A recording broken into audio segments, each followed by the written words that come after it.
사사기 9장 우리 4절에서 6절에 있는 말씀 우리 함께 읽도록 합니다. 바알브리 신전에서 은 70개를 내어 그에게 주매 아비멜렉이 그것으로 방탕하고 경박한 사람들을 사서 자기를 따르게 하고 오브라에 있는 그의 아버지의 집으로 가서 여룻바알의 아들 곧 자기 형제 70명을 한 바위 위에서 죽였으되 다만 여룻바알의 아들 막내 아들 요담은 스스로 숨었으므로 남으니라. 세겜의 모든 사람과 밀로 모든 족속이 모여서 세겜에 있는 상수리 나무 기둥 곁에서 아비멜렉을 왕으로 삼으니라. 아멘. 할렐루야.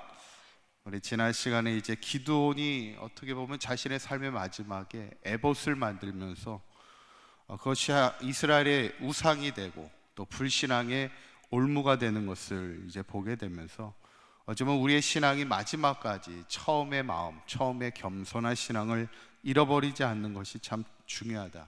신앙은 갖는 것도 중요하지만 신앙은 지키는 것이 더 중요합니다. 결국 오늘 본문에 보면 기드온의 이후에 그의 자식들에 가서 참 처참한 일이 벌어지죠. 오늘 4절 5절에 읽은 말씀을 보면 바알브리 신전에서 은 70개를 내어 아비멜렉이 방탕하고 경박한 사람을 사서 그 사람을 데리고 가서 어떻게 합니까? 자신의 형제 70인을 다 죽이게 되는 그런 피비린 나는 아주 사건이 일어나게 됩니다. 아비멜렉이라는 사람, 기드온의 자녀였는데 서자였습니다. 그러니까 첩을 통해서 낳은 자식인데 어떻게 보면 기드온이 많았어요. 아내도 많았고 첩도 많았고 자식들이 70명이었으니까 사실 많았다는 얘기인데 그게 과연 복이었을까 이런 생각이 들어보기도 하는데 결국 이 아비멜렉이라는 사람 스스로 왕이 되고자 형제들을 다 죽이게 되는 것을 보면 참 탐욕이 많았던 그런 인물로 우리가 평가되는데 여튼 아비멜렉은 아버지와는 달랐다는 얘기입니다.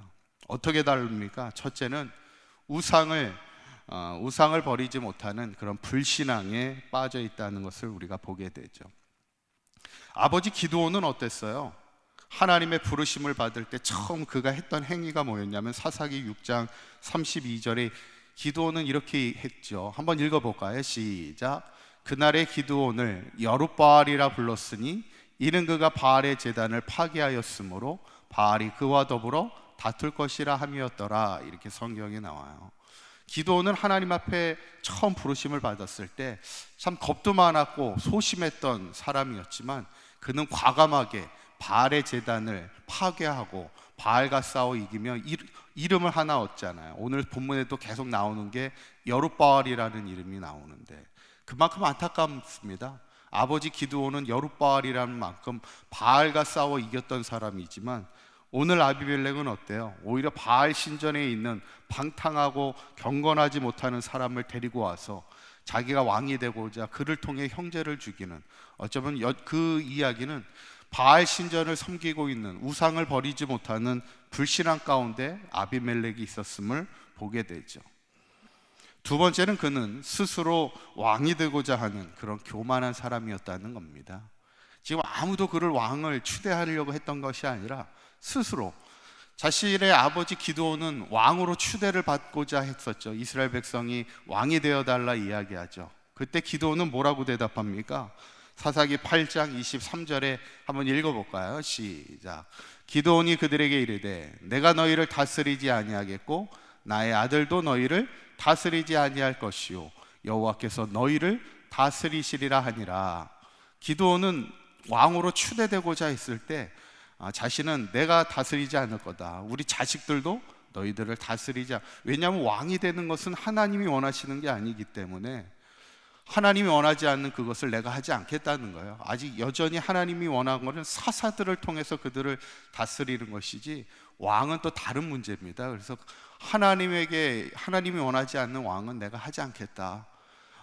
그래서 하나님만이 너희를 다스릴 거야. 기드온은 그렇게 얘기합니다. 그런데 하나님이 원하지 않던 그 왕을 아비멜렉은 스스로 왕이 되고자 형제들까지 다 죽이며 자기가 왕이 되고자 했다는, 어떻게 보면 교만이죠. 하나님이 원치도 않는 그 일을 스스로 하고자, 그것도 많은 이들을 죽여가면서 그런 참혹한 상황이 벌어지게 될 때, 결국 아비멜렉의 이야기가 이제 오늘 보면 쭉 나오는데, 결국에는 아비멜렉이 어떻게 돼요? 3년 동안 왕이 되긴 합니다. 3년 동안 왕이 되지만 그리 오래 가지 못한다는 얘기예요. 그의 최후가 이렇게 나옵니다. 사사기 9장 53절에 있는 말씀 보면 한번 읽어봅니다. 시작. 한 여인이 맷돌 윗짝을 아비멜렉의 머리 위에 내려 던져 그의 두개골을 깨뜨리니 두개골이 깨져 죽게 됩니다. 그것도 어떻게 죽게 돼요? 여인이 던진 맷돌 윗짝, 그러니까 맷돌이 두 개잖아요. 위에가 있고 하나.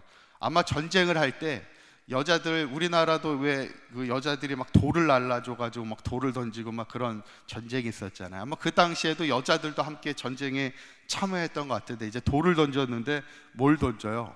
맷돌 윗짝을 이렇게 던졌는데 아비멜렉이 머리에 맞고 두개골이 깨지게 돼서 결국에는 옆에 있던 칼을 든, 무기를 든 청년에게 나를 죽여달라고 그렇게 얘기를 합니다. 왜냐하면 여인을 통해, 가장 어떻게 보면 힘이 없는 사람이 여인인데 전쟁에서는 여인에게 맞아가지고 죽게 된다는 건 정말 수치스러운 죽음입니다. 지난번에 제가 수치스러운 죽음에 대한 이야기를 한번 한 적이 있는데, 그때가 누구냐면 이제 하솔과 드보라와 바락이 전쟁할 때 하솔의 군대 장관이었던 시스라, 철병거 900대를 가지고 있던 시스라였지만 결국 야엘이라는 여인에 의해서 장막 말뚝으로 인해서 관자놀이가 뚫려 죽게 되는 그것을 보게 될 때, 어쩌면 아비멜렉도 여인이 던진 그 물맷돌로, 맷돌의 윗짝으로 인해서 죽게 되는 수치스러운 죽음을 죽게 된다는 거예요. 결국 교만한 자는 수치를 당한다는 얘기입니다. 그 끝이, 그것이 오늘 성경에 나오는데, 결국 오늘 본문을 보면서 우리가 생각하는 것이, 여러분 가장 복된 인생이 뭘까? 우리가 이 땅을 살아가면서 많은 복이 있는 삶이 있는데 그 중에 하나가 믿음의 가문을 계속해서 세워가는 것입니다. 우리의 때에서 끝나는 것이 아니라 신앙이 우리의 자녀와 우리의 자손들을 통해서 계속 이어지는 그런 삶이 가장 복된 삶이 아니겠는가. 저는 성경에서 가장 그런 믿음의 가문을 세워가는 복이 있는 삶을 살아간 사람이 누굴까? 아마 아브라함이 가장 큰 복을 얻은 사람입니다.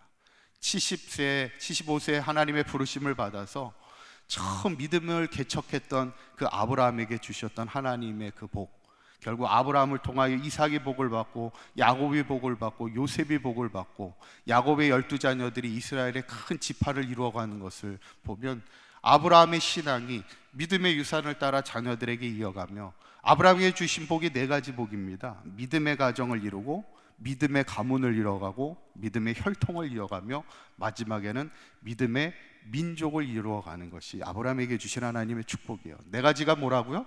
처음이 믿음의 가정을 세워갔고, 그 다음에는 믿음의 가문을 세워갔고, 믿음의 혈통을 이어가며 결국엔 믿음의 민족을 이루어가는 것이 아브라함에게 주신 하나님의 큰 축복. 너로 인하여 큰 창대해지는 축복을 주겠고, 너로 인하여 믿음의 큰 민족을 이루겠다는 하나님의 약속을 성취한 사람이 아브라함에게 주신 하나님의 축복인데, 저는 바라기는 우리 사강교회 모든 성도님들, 특별히 우리의 자녀들과 우리의 자손들의 삶이 오늘 아비멜렉처럼 우상을 섬기는 불신앙의 사람이 아니라, 정말 하나님 앞에 교만의 사람이 아니라, 정말 하나님 우리의 삶이 아브라함처럼 믿음의 세대가 되고 믿음의 자녀들이 돼서 우리의 가정이 아브라함의 가정처럼 믿음의 가정을 이루고 믿음의 가문을 이어가고 믿음의 혈통을 이어가며 나로 인하여 믿음의 민족을 이룰 수 있는 하나님의 놀라운 축복을 누리는 우리 사강교회 모든 성도님들 되시기를 간절히 축원합니다. 기도하겠습니다. 고맙고 감사하신 하나님, 오늘 아비멜렉은 불신앙의 사람이었고 교만의 사람이 될 때, 스스로 왕이 되고자 할 때 결국 그는 하나님의 수치를 당하는 것을 보게 됩니다.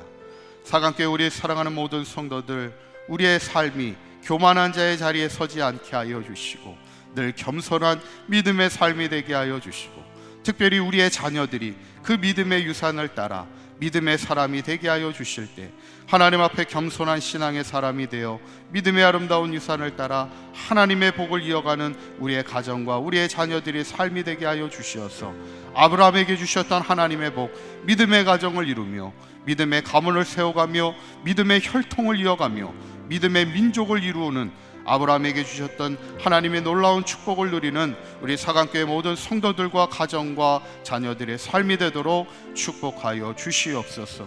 우리 주 예수 그리스도의 이름으로 기도하옵나이다. 아멘.